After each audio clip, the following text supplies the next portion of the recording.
What is up, guys? Taiki here. Welcome to the DeFi video for September 30th. End of the quarter. Thank God, because what a brutal Q3, and hopefully Q4 can just be better than September, right? Wake me up when September ends. That's a common thing people say. But let's get right into it. Now that's my show advice, and I'll be going over Ribbon Finance and a few other topics that caught my attention. Okay, so Ribbon, it's a structured products protocol where you can deposit Ether, USDC, Bitcoin, and other altcoins, and they'll take your take your coins and put it into these covered call, put selling, etc. These strategies, and hopefully you get yield on your assets. I wasn't a huge fan of Ribbon Finance, and I was more positive on this concept of an on-chain options AMM, or like a decentralized exchange, because what Ribbon does is they just like take your money and then they like put it on like Deribit, right? Which is like a centralized platform, and hopefully you can earn yield. But unfortunately, with the volatility of crypto, these structured products, these strategies, sometimes like you're losing money on these things. I'll show it later. But yeah, like I wasn't that positive on it, but the Aevo DEX was announced 2 days ago, and that I think is very, very interesting, and that might really catalyze Ribbon to be where people trade options on chain. So for example, there's like this put selling strategy on Ether where you can deposit money into this. If you think that there's less downside on Ether, you're essentially selling the right to buy Ether at a lower price, right? But because Ether has been down only for since the beginning of the year, this strategy, which is marketed to project which is marketed to have like a 47% yield on your USDC, but in reality, because you're taking on that risk, this strategy has yielded minus 25%, right? So this is like one of the reasons why I'm like not a true fan of this, right? It's not really like an option protocol, right? It's trying to take your money and putting it into these option strategies, which historically isn't that great. Just to be blunt, the yield comes from selling premiums, which comes from selling upside and downside. And when there's significant downside, then you can lose money on there, right? And this also works on covered call strategies. And as a result, token is down over 90% from roughly $5 to roughly 25 cents. And even with the recent bullish announcement of Aevo, the price didn't move that much, which is kind of concerning. However, just keeping an open mind, right? Just not thinking about the price. I still think that this new announcement with Aevo is very, very interesting, and I think it can catalyze this thing to go higher if the tokenomics can improve after this. Now, Ribbon is thought to be like this VC coin with zero value accrual, right? It's one of those like worthless governance tokens. And the fact that this Aevo announcement is coming in, when the whole investor and team tokens are unlocking, it might not, make people feel that good. But I'm just gonna focus on the fundamentals, even though the tokenomics are kind of meh. There was also this drama back in 2021 where one of the VCs that invested into Ribbon, Divergence, like assuming that Divergence knew that this airdrop was going to happen, this Divergence researcher just funded a bunch of these individual wallets. I think they like deposited some money into Ribbon, like using all these wallets, and they were able to civil attack the airdrop and receive $2.5 million in Ribbon tokens, and they sold it immediately for Ether. And the on-chain the on-chain sleuths found this, and I think this guy was fired. I think the VC got a bunch of flack for it, and they ended up returning all the ETH into the Treasury. But it doesn't have a great story to it, right? It is a VC bag. It's one of those VC dumping meme tokens. But the markets are forward-looking. I'll try to be forward-looking, and I do think that GMX and GNS proves that on-chain perps, on-chain leverage trading platform makes sense. There's definitely product market fit. The one thing that's missing is on-chain options. I think that is a multi-billion-dollar opportunity, and let's get right into it, right? So why are we even looking at this? And that's because of the Aevo announcement that I mentioned earlier. And I've mentioned in my thesis is things like DOPEX is pretty cool, right? You're trying to create this on-chain options exchange, but the problem is the supply side. How the marketplace works is that you have to have individual people write these options and then have people buy it. And some of these options, like, they sell out immediately, so the demand is definitely there. It's just that the supply side is very, it's very difficult. You kind of need to onboard market makers because you can't really expect retail participants like you and I to correctly price options and write them, right, and sell it. The risk is like too damn high. So, any on-chain options, AMM or DEX with the right model with decent tokenomics, it's easily going to be a multi-billion-dollar protocol. I still think GMX can easily be a multi-billion-dollar protocol as well when more volume comes back, when prices are more favorable. And I think that's one of the reasons why it's been outperforming, because it's a good model. It works. It generates cash flow. The tokenomics are pretty good. And I think the same is going to be for options. So Aevo is going to be this order booked decentralized exchange. It's going to be on chain. It's going to be a roll up on Ethereum, and it's going to have over 100 instruments, so a bunch of tokens listed on top of Bitcoin and Ether with many strikes and expiries. It's going to have deep liquidity by partnering with the best option trading platforms in the world. So it's these are market makers, right? And the biggest problem with on-chain options is the supply side. And if you can onboard these market makers, it's for sure going to be the most liquid place to trade options on chain. And I think when this thing does come out in Q4, it's going to have a bunch of volume. Instant onboarding, deposit USDC from any EVM chain, right? So that's pretty interesting. If you have USDC on Polygon, Avalanche, Phantom, it's saying that you can deposit it, right? Maybe through Stargate or Layer 0 or something. So kind of reiterating my point here, but I think the only reason that options or on-chain options haven't been that popular is because of the supply side issues. But I think onboarding market makers through Aevo, that solves a huge issue, and it's going to be the most liquid place to trade options on chain. And I think it's going to be really exciting, right? Whenever this thing launches in Q4, because Aevo and Ribbon, they're built by the same team, right? It's under the Ribbon umbrella. And Ribbon, right now, I think they settle, most of their options that they use is on either Open or Deribit. But Open is like less liquid, OPYN. And these Ribbon vaults are going to be utilizing Aevo options. So if Aevo gains more adoption, then that means that Ribbon should accrue more TVL, right? Because more liquid. Like a more liquid options exchange should provide better pricing on these options, which might actually improve these strategies, because right now the put selling strategy has lost 25%. And right now, if you deposit on Ribbon, your funds are locked up. But because that there's going to be a decentralized exchange for these options, in the second paragraph here, user funds can actually exit, because they can close the position on the exchange given the fair market pricing. Of course, you might still lose money depending on what the prices are, but having a more liquid marketplace is only going to make things of course more liquid. But if things are more liquid, then people are going to trade it more often, which is going to only mean that it's going to have more fees. It's going to launch in Q4, which is pretty exciting, right? They announced this like September 28th, and now they're saying that, hey, Q4, we're going to launch closed beta in October and public mainnet by the end of the year. That's really, really exciting. Generally when these things get announced, they just announce that they're working on it, and they're going to say like, oh yeah, we're going to launch in a couple of quarters. But it sounds like the Ribbon team, they've been working on this for quite some time now, and they're only announcing it like once it's ready. Closed beta next month. Mainnet probably December, right? Just to be conservative, maybe January, depending how crypto timelines work. But Aevo, definitely interesting. The question is the tokenomics, right? Because if this was like a fair launch token, if there was a liquid marketplace for it, and people knew that there's like some level of value accrual, I think people will buy it up.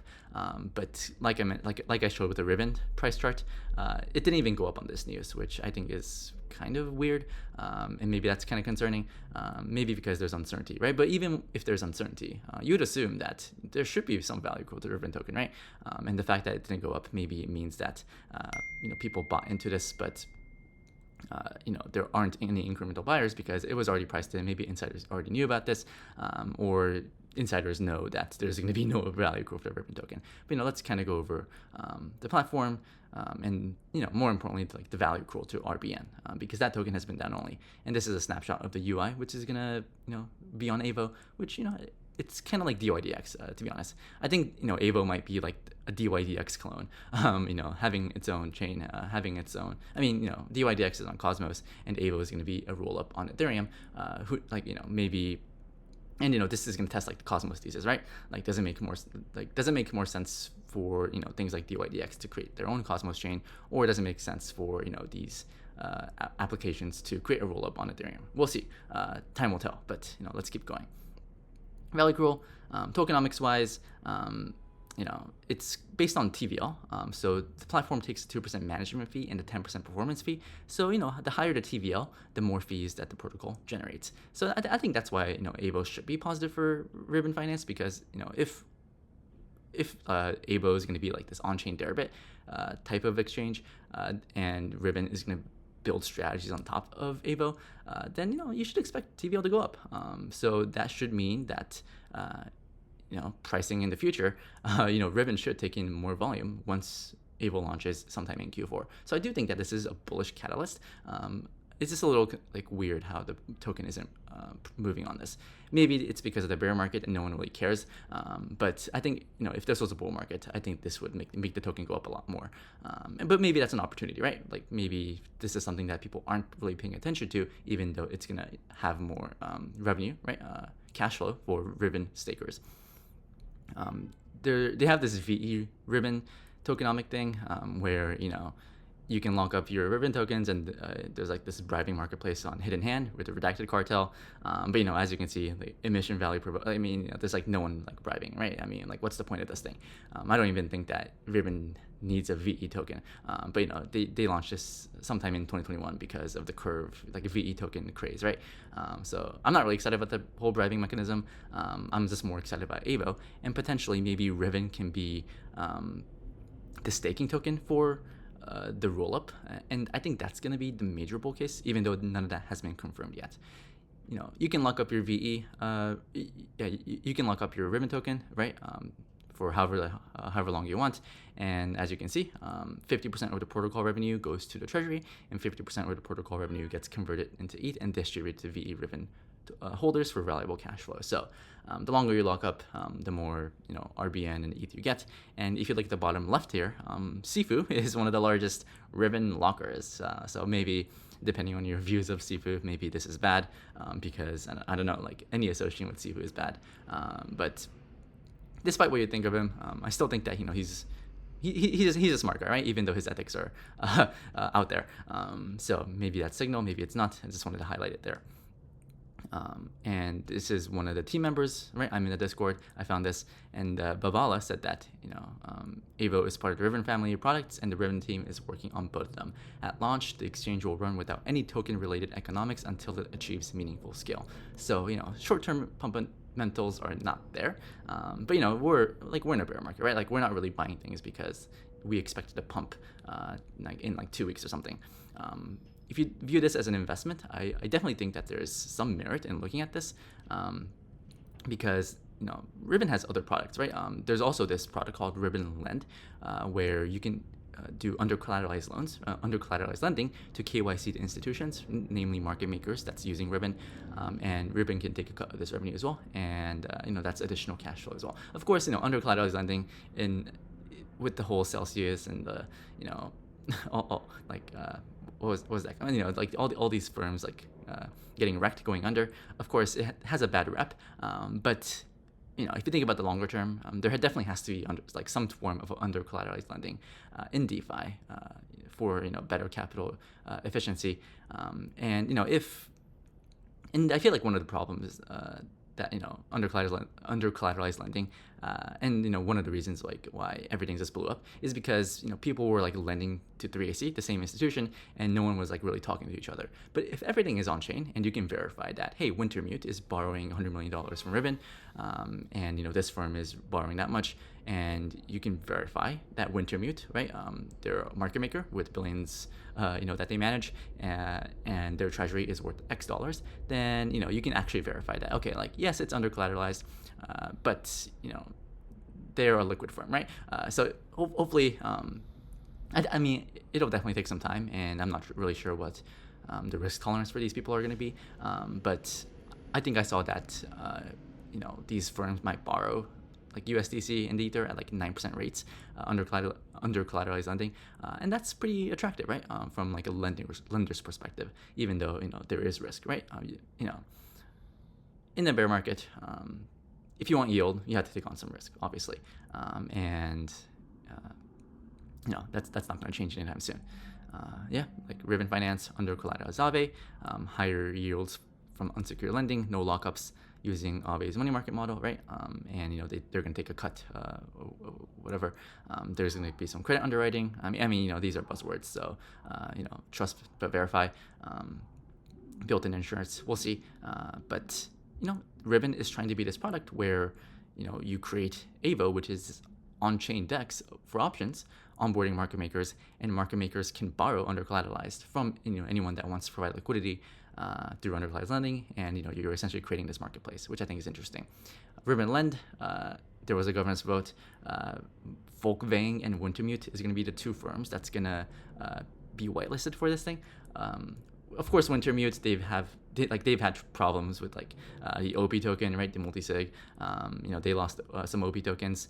They also lost a few $100 million, I believe, recently because something with the multi-sig token and the hot wallet. So maybe this doesn't really give a vote of confidence. But it's a product that we're working on it, and we're let's try to be forward looking. They also have this product called Ribbon Treasury. I think this is interesting. So this is a product for DAOs, and DAOs can sell covered calls on their treasury tokens so they can earn a premium without directly selling the token. So of course, if they sell covered calls and these covered calls and are in the money, then they have to sell the token at a set price. But maybe this is going to be one of the treasury management tools that DAOs will use through Ribbon to raise cash without having to directly sell their tokens. There's no free lunch, right? So if the covered call, or if the token goes up, then yeah, they're gonna be. I mean, I'm not an expert when it comes to options, so maybe I butcher some explanations here and there. But I'm just sharing various products that they're launching, right? Treasury, and lastly, Ribbon Earn. So what they're gonna do is you can lend, right? Through Ribbon Lend, you can lend your assets to institutions to earn yield, and Ribbon will use that yield to buy in the money and out of the money options. So perhaps you can boost your yield that way, right? So maybe you can lend out your assets to Wintermute for 9%, right, for USDC. But with that yield, Ribbon will reinvest that yield into options for Ether and whatnot, so you can actually participate in the upside. So I think it's interesting. The founders of Doxed, they're ex-Coinbase people. They have very notable investors. It's one of those VC bags that maybe the value accrual isn't there yet, but I think over time, there's going to be value accrual, right? I'm not really sure what the timeline is, but I think Ribbon is making interesting products. I was never a fan of it because they only worked on structured products, but now that they're building their own on-chain DEX, I think that makes them more interesting. So Aevo improves on the current inefficiencies of the on-chain options market, and I think that they're going to be the number one place that people will trade options on-chain, and they can be like the DYDX of options. This is unconfirmed, right? I'm just looking into the Discord and whatnot, and if they're going to create this roll-up, probably that their security budget is going to come from Ribbon stakers, maybe VE Ribbon stakers. Not quite sure. Nothing has been public, right? They're keeping things hush hush. But I think if you can stake Ribbon for security, and if there's a bunch of TVL on the rollup, that might create more demand for the Ribbon token. Maybe it's going to be like this app chain that maybe 1% of the fees go into Ribbon stakers. And with all these KYC projects, right, or with these projects with the Docs founders, I think with the lack of regulatory uncertainty, I think these founders are less inclined to have an X Ribbon token model where Ribbon becomes like a security. I mean, V ribbons are. I guess it's kind of already a security, but maybe there's obviously I'm not a legal expert, but maybe for these American founders that want their token to have some value, without having to go through the regulatory hurdles, maybe it makes more sense for these governance tokens, or just these project tokens in general, to be a staking token that secures a rollup, that secures a chain. Maybe that's the direction DYDX is going towards, and maybe that's also the direction Ribbon the Ribbon token is going towards. And I think there's been more of this migration, and people are buying into this idea of app chains. maybe that's more like bullish for Atom, right? And like maybe like you look at all these developments of all these projects building up their own chains and say that, you know what, like I don't really care to buy DYDX, I don't care to buy Ribbon, but this is verifying, right? This is validating the app chain thesis, and that's also kind of how I think about it too. I think these larger projects, it's going to make more sense for them to just create an app chain for themselves, either a rollup or a Cosmos chain.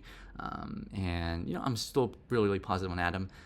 And I'm definitely going to be looking into, you know, buying exposure into Atom sometime soon. And, you know, also something bullish that I've noticed is that Paradigm invested 8.8 million into Ribbon Finance. And, you know, obviously, you know, whenever VC invests into, you know, these projects, you know, you can think negatively about it, but I think Paradigm was one of the few value-added VCs in the space, and you know, Paradigm backed Uniswap back in 2019, and Paradigm works really, really closely with Uniswap Labs.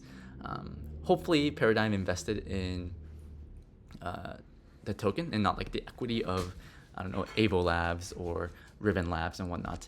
But Paradigm is like this on-chain order book expert, right? Because Paradigm helped Uniswap create Uni V3, which is like trying to recreate a central limit order book on-chain, you know, through concentrated liquidity.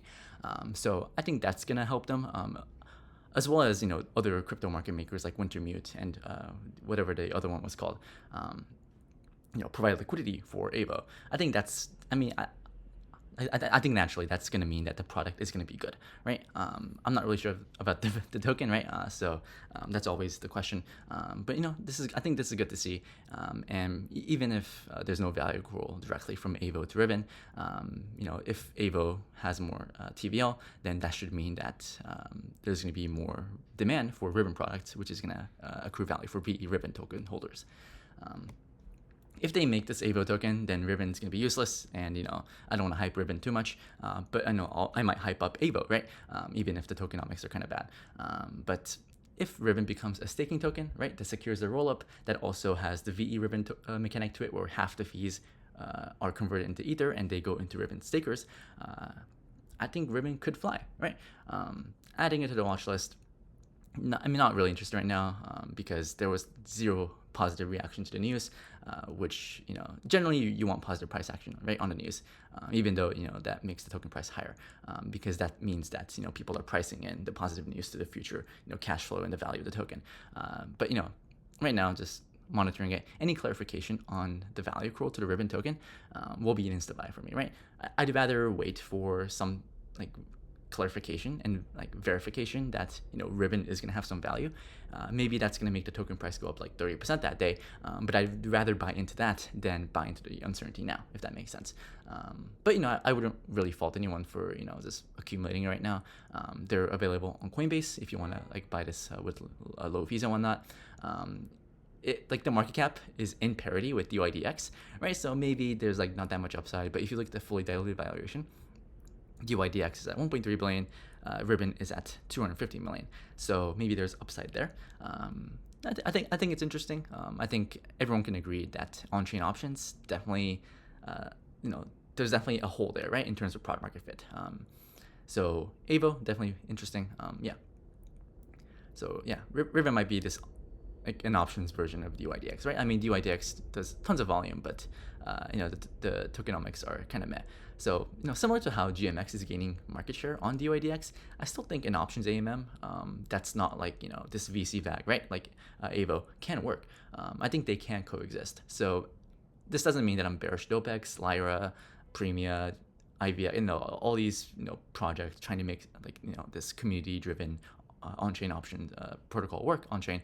But in the current environment and the rate of innovation, I think that, you know, teams like Dopex, Premia, like I know for a fact that they're working, but you know, you know, there's like no volume, right? There's like no volume, there's no TVL. Given the state, until that innovation happens, you know, actually comes into fruition, I think Ribbon is going to take like, you know, a significant amount of market share, and maybe Ribbon, right, is overlooked, right? I'm just sharing it with you, just part of my research, and you know, just definitely added to the watch list, because right now it's what, $250 million FDV. If it becomes a staking token, and you know, VE Ribbon like gains more revenues and whatnot, right? Like, I mean, it can definitely fly. Okay, so spent a bunch of time talking about Ribbon and Aevo, but now I want to talk about a few other topics. I'm gonna call it random but interesting, just because I'm gonna spend some time on it, not too much time on it, but just interesting information. So I talked about this in the live stream too, but DAI TVL going up for Gains Network, I think that's very, very good, right? Even in the past couple of weeks, it's been up only. And if you look at the right side, it kind of shows the trading volume for G-Trade in the past 7 days. And the top 5 traded pairs in the last week was the British Pound, Euro, Ether, BTC, and the Swiss franc, right? Think about that, right? Like, this is an on-chain leverage trading platform on Polygon, and people are trading the pound, the euro, and the franc. So, given the volatility in the Forex markets right now, of course, if the Forex markets are less volatile in the future, then yeah, like this could be negative for gains. But given the current environment and all the focus that people place on Forex, and the Fed and central banks and whatnot, I do think that this is a positive tailwind for gains, especially with the Arbitrum expansion coming in the next 1 to 2 months, let's say. I really have no idea when it's going to launch, even though I heard late October, but I had a call with the team on Wednesday, and they were more conservative. They were saying, yeah, like 4 to 8 weeks. So I think they just want to be careful, right? They don't want to. They just want to be super conservative. So probably sometime in November, right? Let's just have that in the back of our head. So next, I want to talk about Chainlink. I think investing in infrastructure, crypto infrastructure makes sense in a bear market, because no matter what happens with BTC ETH in the next 12 months, I think it's fair to say that Chainlink is going to be here to stay, right? I feel like when it comes to oracles, price oracles, I think it makes sense for oracles to be a monopoly, right? Or at least a duopoly. And Chainlink is going to be number one. They have the backing, they have this strong team to do so, and they recently announced in SmartCon that their SWIFT is going to be using CCIP in an initial proof of concept. It's a proof of concept, so it might mean they're just testing it out. But SWIFT. SWIFT is this interbank messaging system. I'm not an expert when it comes to it, right? I know Algorand, XRP, Stellar Lumen, Hedera, right? It's in that bucket. So I'm not an expert when it comes to this, but I think trillions is settled per year and whatnot. It connects over 11,000 banks, 45 million messages per day. And Swift's been looking into blockchain technology to make things more efficient, and they're going to be using Chainlink CCIP. And if you look at the last paragraph/sentence there, Chainlink added this collaboration with Swift to allow financial institutions to gain blockchain capability without replacing, developing, and integrating new connectivity into legal systems. So I think that's really, really interesting, and especially with Chainlink staking coming through, because I think V0.1 is going to be in Q4, and then V1 sometime in 2023, V2 in 2024.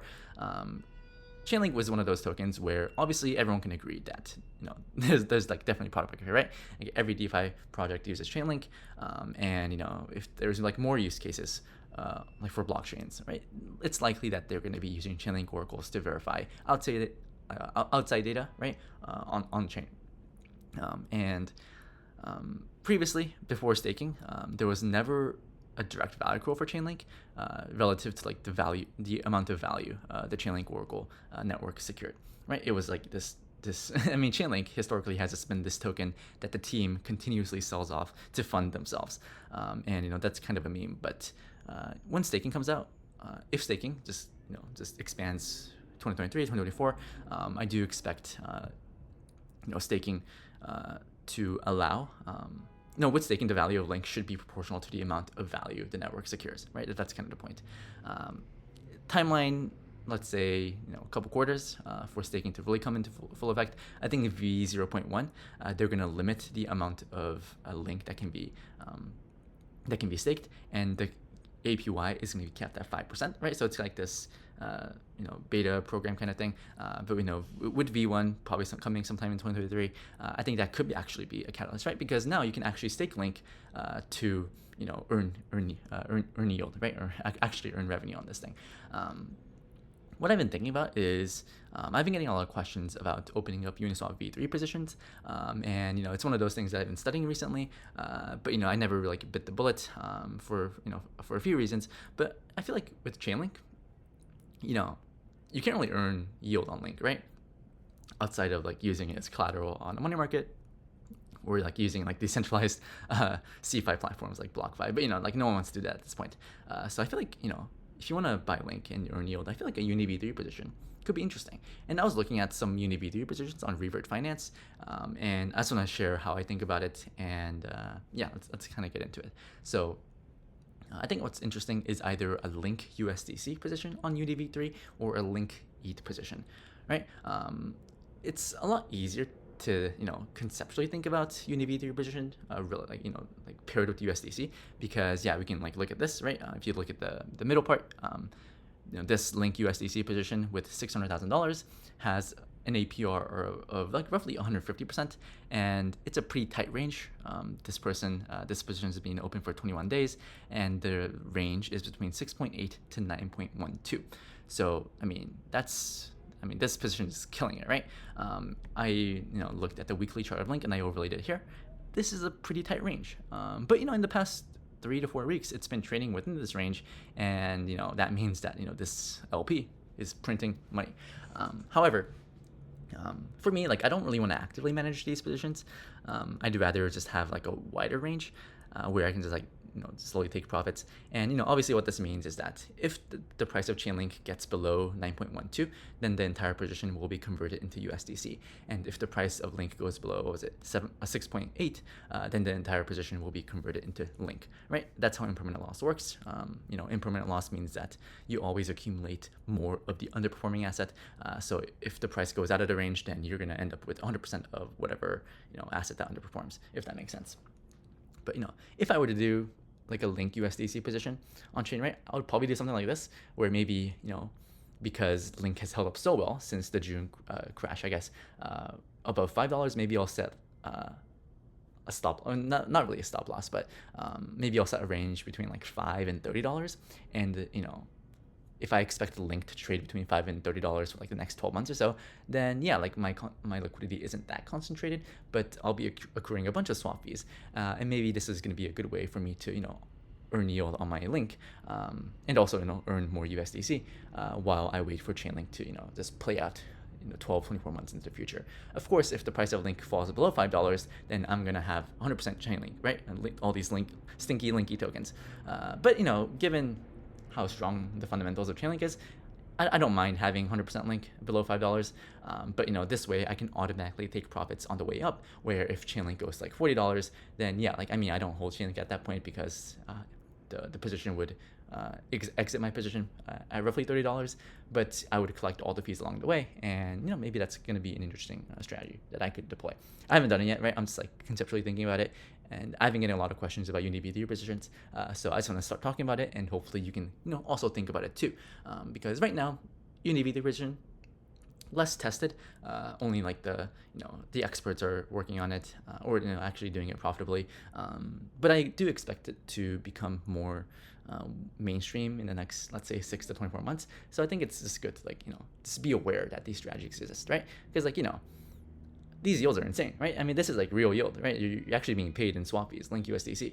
But anyways, let's talk about the Link ETH pool. I think this is more interesting, right? Because sure, like taking profits into USDC is kind of cool, but what if I have a Link ETH position, and if Link severely outperforms, then this position is going to automatically take profits from Link into Ether.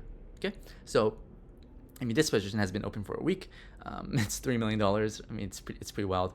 APR 130%, and I'll show it in the chart so it's easier to conceptualize, right? It's kind of hard to think about these V3 positions relative to Ether, because you have to price Link in Ether. It's a lot easier to price it in USD, right? But this range is between 0.0052 and 0.0061. Okay, but I'll visualize it later. But it's a tight range. But something that might be more appealing is this position, which is like $500,000 in it, at roughly 30 to 40% APR. This is, if you look at the bottom, you see this position has been open for almost half a year now. So if you want to mimic this position, you can definitely do so, right?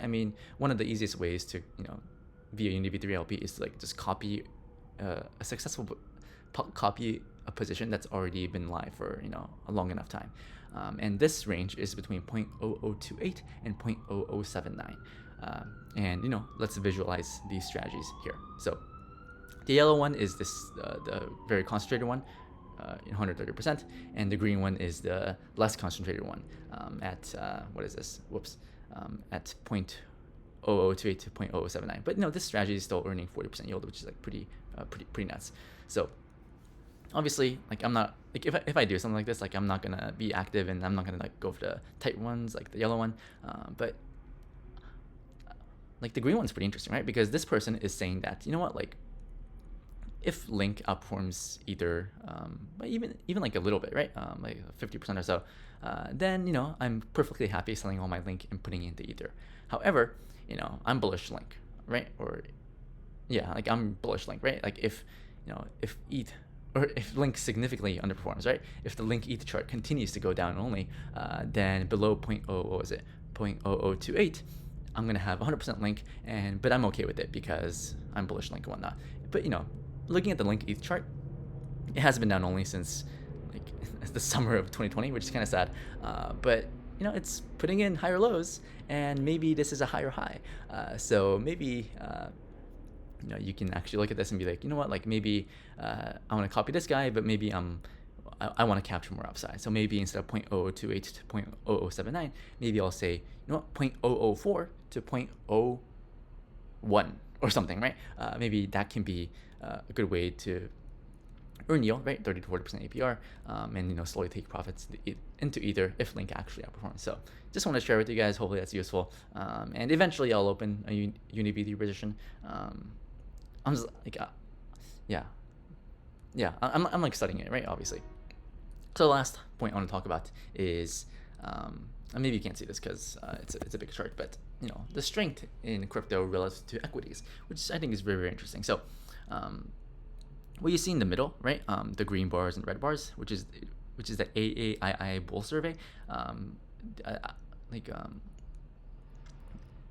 forgot what I forgot the acronym, but it's like a survey of American investors. It's something American institutional investors or something, and it kind of shows you how bearish people are, right? Green means that people are bullish, right? These people take surveys and they say whether they are bullish or bearish on the markets right now. And recently, the AAII bears closed above 60% for 2 consecutive weeks, right? So like 60% of American individual investors has been super bearish. And since this thing has been created in 1987, this is the first time that's ever happened, right? And since 1987, we had the crash of 87, we had the tech bubble and the financial crisis and the pandemic, right? And despite all that history, the investors are overly bearish, right? Overly bearish. You can't look at, like, obviously, like, similar to like a bull market, right? Like, people can continue to be euphoric in a bull market and price goes up, similar to the downside, right? People can continue to be bearish and price still go down, but sentiment is like pretty wild right now, right? And by all sorts of data, and bearish sentiment means that if someone's bearish, then that generally means that people have already acted on their bearishness, right? Because if you say you're bearish, then chances are you're like heavy in cash right now. So of course, with rates going up, dollar up, yields up, it's hard to be optimistic about the future right now. But I want to say that given the strength that crypto is showing, and maybe not so much anymore, but I think I took a screenshot earlier. Like this was like 5 minutes before the market closed when I started recording this video. Equity, like S&P, Nasdaq putting in new lows, but crypto relatively flat. I think this adds some confidence to the whole crypto capitulation thesis, right? Where I said that June we saw this widespread selling of crypto with 3AC blowing up, Celsius blowing up, leading to other funds or other entities blowing up. And also this happened in May and June, right? And I talked about the end of June, right? End of quarter redemptions. Where if people want to take funds out of hedge funds, they have to ask for hedge funds, hey, like I want my money back. And then if these hedge funds are down bad, then they're also going to be forced sellers of crypto assets into USD and giving back all the USD. So I thought end of June marked the level of selling that I think is really, really difficult to replicate. And that doesn't necessarily mean that crypto can't go lower, but I think for crypto to go down and put in new lows, I think the equities just have to, just go down way more. I don't have a strong view on this at this point. One of the reasons I was like bullish like a month ago was because I thought CPI peaked, and maybe it did peak, but I expected to be down, or I expected the pace of CPI going down to be a lot faster than what it is now. So I'm pretty neutral at this point, where yeah, I mean, it makes sense to be bullish. I mean, yeah, like no one's gonna blame you for being bearish, but I'm looking for bargains, right? Like of course, like I'm pretty defensive in the sense that with my recent buys, I've hedged it with like my Avalanche short, and thank God Avalanche is underperforming right now. But I don't really believe in like these memes, right? Like these midterm election years. I talked about like this last week too. But for some reason, right, the second year in the presidential election cycle is always the worst year, and from the midterm elections from November, right, to the following June, the markets have never been down. And that's, I mean, of course, there's a first to everything, so maybe this is the first time that the markets are down. But just something to take into account. Generally, September is the worst month of the year, and historically, the markets tend to bottom like in early to mid-October for whatever reason, and then November, December tends to just be like super bullish in the markets, right? From a seasonality perspective, maybe it's because like fund managers that has underperformed the benchmark are forced to buy things and try to like outperform so they don't lose their jobs. It's like FOMO, right? Fear of massively underperforming. Maybe that's the reason why. I'm not quite sure, but just something to take into account. And I'm not really saying that you should like buy the dip, or I'm not really saying that, but I just want people to be open to the idea that like maybe crypto did bottom, right? And we've already seen capitulation, but we'll see for sure. And something I've noticed, let me just go full screen here. You can barely see this, but I talked about the market cap of Tether and using that as an indicator, because Tether is one of the most liquid pairs for centralized exchanges, and it's also like the number one market cap, right, for centralized stablecoins. And I think Tether is a good barometer of whether money is entering or leaving the space. And I mean, this is like the log chart of Tether's market cap, and it's like up only, right? So it's not really useful to look at this.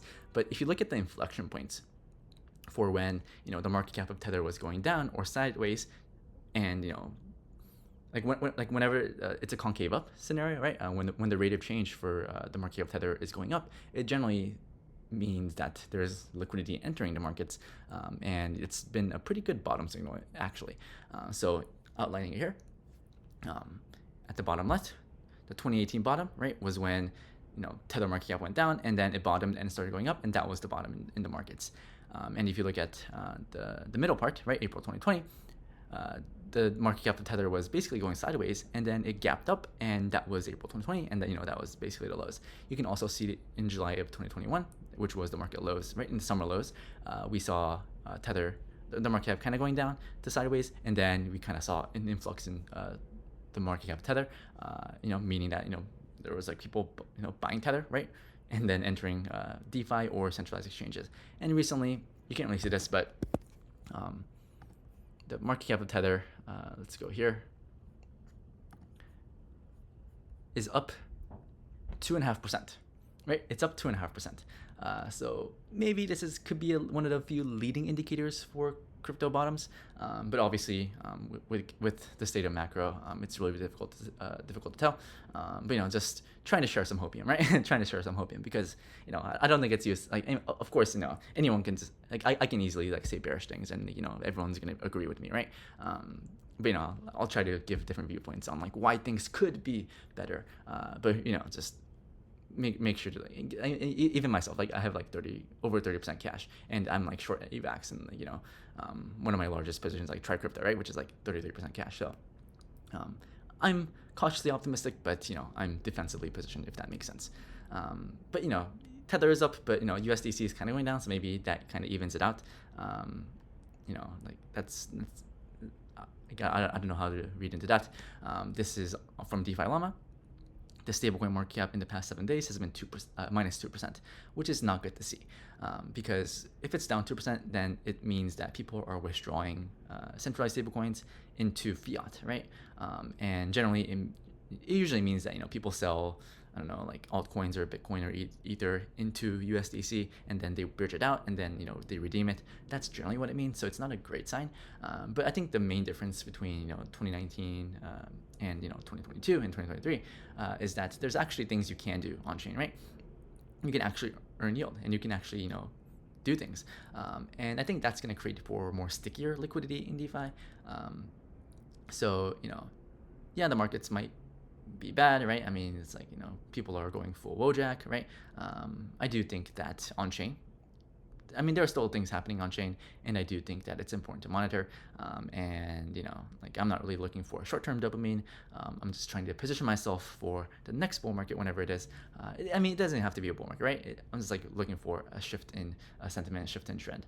And I think as more innovation happens in crypto, as more people build, I think it will attract more liquidity back into the ecosystem, and that's kind of what I'm waiting for, hoping for, I guess. Yeah, so I think that's the end. Let's see how long this video is. Okay, cool. So that's about it. Thank you guys for watching.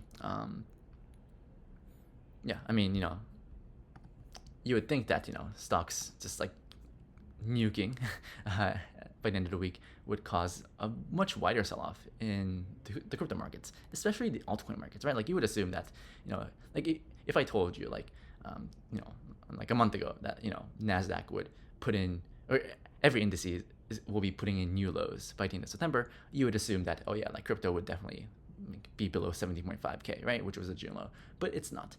So I wouldn't really read into, data points, like between 1 to 2 weeks, because I said this last week too, right? I mean, I think Friday, the equities gapped down. I think it was like going down only, and then crypto was holding up. But then I also said like, okay, like let's wait for the weekend, let's wait for Monday, Tuesday.